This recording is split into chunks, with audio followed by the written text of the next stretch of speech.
बिस्मिल्लाहिर्रहमानिर्रहीम। अस्सलाम वालेकुम। आप देख रहे हैं DNN न्यूज और मैं हूं गुलाम ज़हरा। अब रुख करते हैं खबरनामे की तरफ। अब होगी खास बचत नेस्ले एवरीडे के साथ।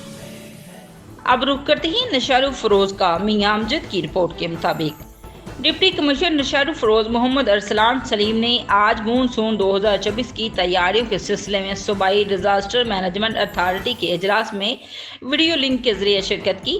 इस मौके पर डिस्ट्रिक्ट डिजास्टर मैनेजमेंट अथॉरिटी के तमाम मेंबरान भी मौजूद थे। इस मौके पर डिप्टी कमिश्नर ने सूबाई डिजास्टर मैनेजमेंट अथॉरिटी के हकाम को बताया कि ज़िला नशारू फरोज 2022 की बारिशों में शदीद मुतासर होने वाले अजला में शामिल है, जहां बारिश के पानी की निकासी में काफ़ी अरसा लगा था। उन्होंने कहा कि ज़िला डिजास्टर मैनेजमेंट अथॉरिटी के तमाम मेंबरान को मानसून 2024 की तैयारियों में अपना भरपूर किरदार अदा करना चाहिए।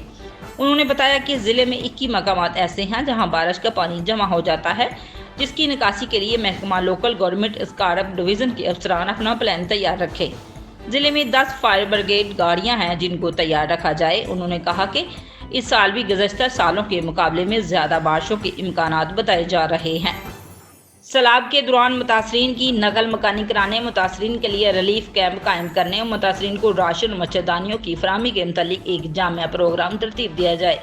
उन्होंने मुमकिन पब्लिक हेल्थ इंजीनियर के अफसरान को हदायत की कि वो निकासियाब की तमाम स्कीमों को फाइल बनाने के इंतजाम मुकम्मल करे।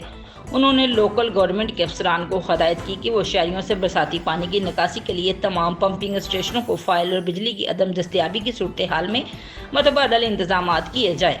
उन्होंने महकमा लाइव स्टाइक के असिस्टेंट डायरेक्टर को हदायत की कि वो मुमकिन शदीद बारिशों और सैलाब के पेश नज़र लाइव स्टाइक के लिए रिलीफ कैंप कायम करने का प्लान तरतीब दिया जाए। इसके साथ साथ जानवरों के मुख्तलिफ बीमारियों से बचने के लिए वैक्सीनेशन का अमल मुकम्मल कराया जाए। इस मौके पर उन्होंने एक्सिन महकमा आपाशी को हदायत की कि दरिया सिंध के हफाजती बंदों की मरम्मत का काम मुकम्मल किया जाए और वहाँ मतलूबा मशीनरी और पत्थर के स्टॉक का इंतजाम भी किया जाए। अब तक के लिए इतना ही। मज़ीद खबरों के लिए हमारे साथ रहिए।